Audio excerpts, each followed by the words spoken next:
অখাদ্য ভালো লাগে, নির্দিষ্ট পথ্য যেটা এটা বেশি একটা ভালো লাগে না। যাদের পেট ফুলে যায়, লিভার নষ্ট হয়ে যায়, ডাক্তার কবিরাজ সবাই বলে তৈলাক্ত খাবার খাবেন না, ভাজা পোড়া খাবেন না, দেখবেন ওদের ওইটাই বেশি মজা লাগে। ডায়াবেটিসের রোগীকে মিষ্টি খাইতে নিষেধ, কিন্তু ডায়াবেটিসের রোগীর ভিতরে মিষ্টির চাহিদা খুব বেশি, অখাদ্যর প্রতি চাহিদা বেশি।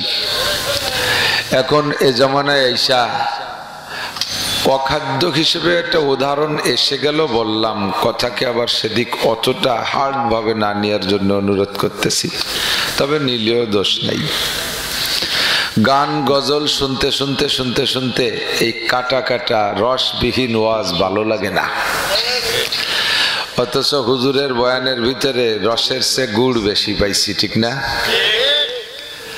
সব ছেলেদেরকে দিয়ে হুজুর দাড়ির ওয়াদা করাইছেন, এর 10টা ছেলে 5টা ছেলে একটা ছেলেও যদি দাড়ি রেখে ফেলে সে তো লাভবান হবেই, ওর ওসিলায় হুজুরও তার দাড়ি সংখ্যা পরিমাণ নেকি পাবে। আদ-দাল্লু ইলাল খায়রি কাফাইলিহি, সৎ কাজের পথ দেখাইলে সৎ কাজ করা পরিমাণ নেকি পাওয়া যায়। উলামায়ে কেরাম কিয়ামতের ময়দানে এই দিক দিয়ে অনেক আগায় চলে যাবে। আমরা নিজেরা যতটা আমল করতে পারি না পারি, আমার অভিজ্ঞতা মতে রাস্তাঘাটে চলতি পথে অনেক যুবক, অনেক আধা বয়সী ভাইরা বা ছেলেরা সাক্ষাৎ করে, লম্বা এক মুঠ দাড়ি মুখে আছে, দাড়িগুলো আমার হাতের কাছে নিয়ে আসে, হুজুর এই দাড়ি কয়টার মধ্যে আপনারও ভাগ আছে। দাড়ি রাখতাম না, আপনার বয়ানে দাড়ি রাখি। নামাজ পড়তাম না, আপনাদের বয়ানে নামাজ পড়ি। মিথ্যে কথা বলতাম, ছেড়ে দিয়েছি। প্রচন্ড স্বভাব খারাপ ছিল, নেশাগ্রস্ত ছিলাম। প্রথম আমি নেশা খাইতাম, পরে নেশায় আমারে খাতো। এই মহা বিপদ থেকে বেরিয়ে আসছি আপনাদের বয়ানে। এমন করে হাজার হাজার লাখ লাখ মানুষকে প্রতিদিন প্রতি বছরে আমরা বয়ান করে শুনাই। এ মানুষগুলোর পরিবর্তনের দ্বারা যে নেকি, বক্তারা তার ভাগ পাবেই পাবে ইনশাআল্লাহ। अल्लाहु अकबर। दिल से जो बात निकलती है असर रखती है, पर नहीं ताकत परवाज़ मगर रखती है। আল্লামা ইকবাল রহমতুল্লাহ আলাইহি বলেন, অন্তরেরই কথাটিতে সত্যই তো আসর রাখে, কথাগুলির পাখা নাই তবুও যে তা উড়তে পারে।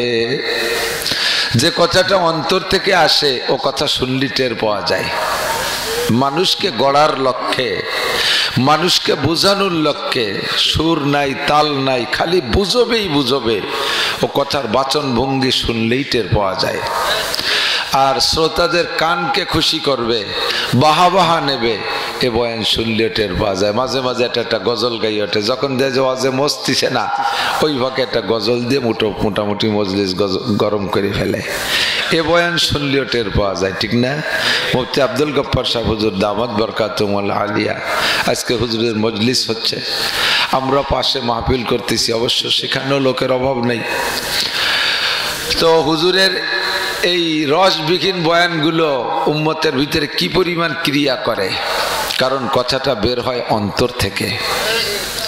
আর যে কথা মুখ থেকে আসে অন্তরের থেকে না, ও কথা কান পর্যন্ত শেষ, এ পাশে ঢুকে ও পাশে বের হয়ে যায়, ঠিক না? আমি মোবাইল থেকে যদি মোবাইলে কল দেই, তাহলে আর একটা মোবাইল নির্দিষ্ট নাম্বারে সেট হয়ে গেলে রিং করবে। আর ওই নাম্বার যদি মোবাইল দিয়ে না করে মুখে বলি, কোনো মোবাইলই বাজবে? 01712859380, কোনো মোবাইল নড়ছে নাকি? এইটা আর একটা মোবাইল দিয়ে মেরে দিলি বরাবর গেলেই রিং করে উঠবে। তেমনি আমার কথা যদি অন্তরের থেকে আসে, তাহলে আর একটা অন্তরের মধ্যে রিং করবে। আর আমার কথা যদি মুখ থেকে আসে আপনাদের খুশি করার জন্য, তাহলে কান পর্যন্ত শেষ, কোনো কলবের মধ্যে রিং করবে না। তাই আল্লামা ইকবাল বলেন, दिल से जो बात निकलती है असर रखती है, पढ़ने की ताकत परवाज़ मगर रखती है। অন্তরেরই কথাটিতে সত্যই তো আসর রাখে, কথাগুলির পাখা নাই তবুও যে তা উড়তে পারে। কথার পাখা নাই, যদি নাই উড়তে পারবে তাহলে আমার মুখ থেকে আপনার কান পর্যন্ত গেল কিভাবে? কথার পাখা নাই, উড়তে পারে, কথা অন্তর থেকে আসলে অন্তরের মধ্যে হিট করে। আল্লাহ তাআলা আমাদের সকলকে হযরতের এই নূরানি রোহানি বয়ান, এই সুন্নতের দরদ আর মোহাব্বতের বয়ান বুঝে আমল করার তৌফিক দান করে। সবাই বলি আমিন। হিলফুল ফুজুল না, হিলফুল ফুজুল যুব সংগঠন, আমি যথেষ্ট যুবককে পেয়েছি আমার খেদমতে, আশপাশে অনেক যুবক বসা ছিল। তোমাদের সংগঠনটা বিশাল একটা দামি সংগঠন।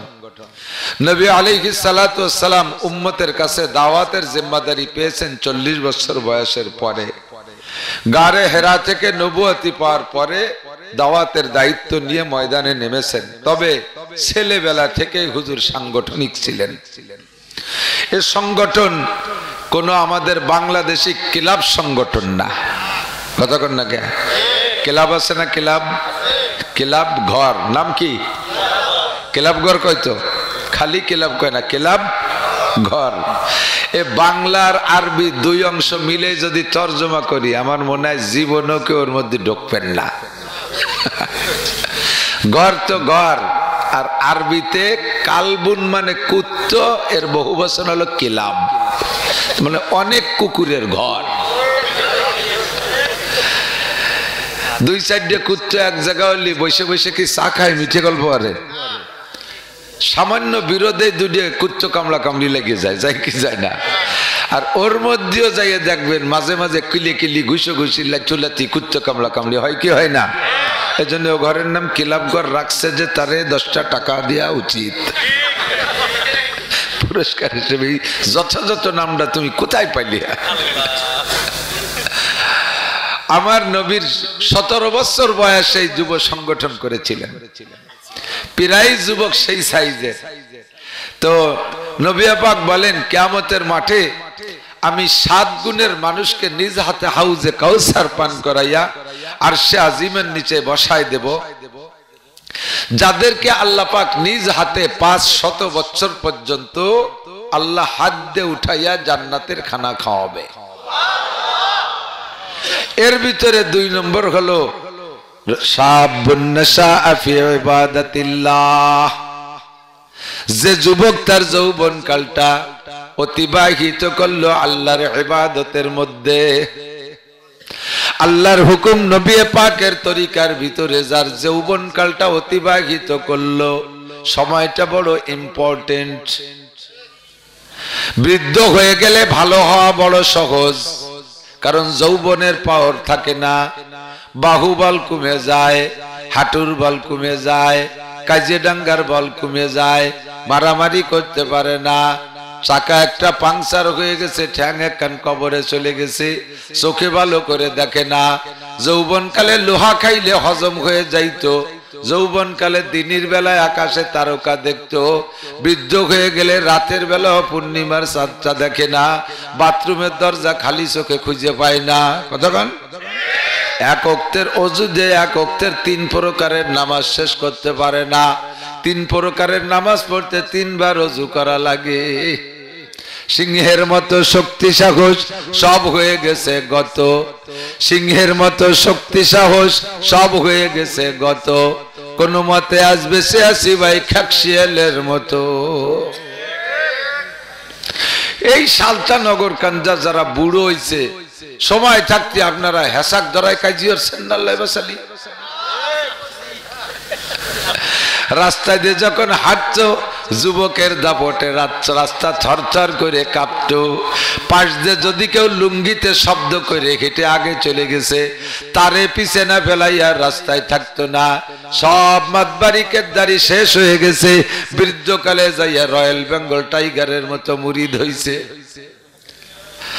8-10 বছর আগে আমি একবার গেছি শরণখোলা, না ভুল বলছি, শরণখোলা, হ্যাঁ শরণখোলা, রামপাল এই পাশে রায়েন্দা শরণখোলা, একেবারে সুন্দরবনের গায়ে। ওখান থেকে তার কয়েকদিন আগে 2-3 জনে বাঘ জবাই দিয়ে বাঘের মাথা বিক্রি করছে। এ ধরা খাইছে তিনেটা। আমি কইলাম চলো যাই একটু সুন্দরবনের ভিতরে যাব, দেখব। একা একা তো যার কোনো সাহস নাই, ক্ষমতা নাই, কারণ ওর মধ্যে মুরব্বী বসা আছে। ওর একাতে নাকি শক্তিশালী 18 যুবকের শক্তি, একে চড়ে কাল্লা ছিড়িয়ে যায়, এমন থাপ্পড় মারে বাগে। গেলাম সুন্দরবন, ঢুকবো, পাশে ছোট্ট একটা নদী, দেখি নদীর পাড়েই বসা মুরব্বী একজন। আমি কইলাম হয়ে গেছে সুন্দরবন দেখা, আর উপার যাব না। আল্লাহ এমনই একটা প্রাণী আল্লাহ বাগরে বানাইছে, যত বড় বীর বাহাদুর হোক, চোখের সামনে দেখা হইলে হুশ থাকবে না, বলা লাগবে না, এমনি হুশ হারা হয়ে যাবে। তো সাথে যারা গেছে তারা কয় হুজুর ওই বাগডা 1 সপ্তাহ ওই জায়গা, হাঁটারও বল নাই, চলারও বল নাই, ইনকাম করে খাওয়ার শক্তি নাই, ওর পাশ দিয়ে হরিণ ঘুরে গেল, ধরার ক্ষমতা নাই, বসে বসে আল্লাহ বিল্লাহ করতেছে, জিকির ফিকিরি আছে। আমার মনে পড়ে গেল শেখ সাদি রহমাতুল্লাহ আলাইহির শেরটা, এক বুড়ি বসি রং ঘষি ঘষি কালো করছিল কেশ, কহিলাম গো বুড়িমা তোমার বুদ্ধি তো আছে বেশ, পাকা চুল কালো হইবে হয়তো কালো রং মাখাইলে, কুজো পিঠ তব হবে না কো সোজা হাজারো মালিশ দিলে। বুড়ি কয় সিংহের মতো শক্তি সাহস সব হয়ে গেছে গত, কোন মতে আজ বেঁচে আসি ভাই খাকশিয়ালের মতো।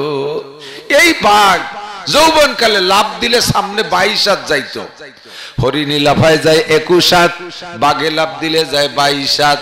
ওই 1 হাতের কারণে হরিণ বাঘের কাছে ধরা খাইয়া যায়।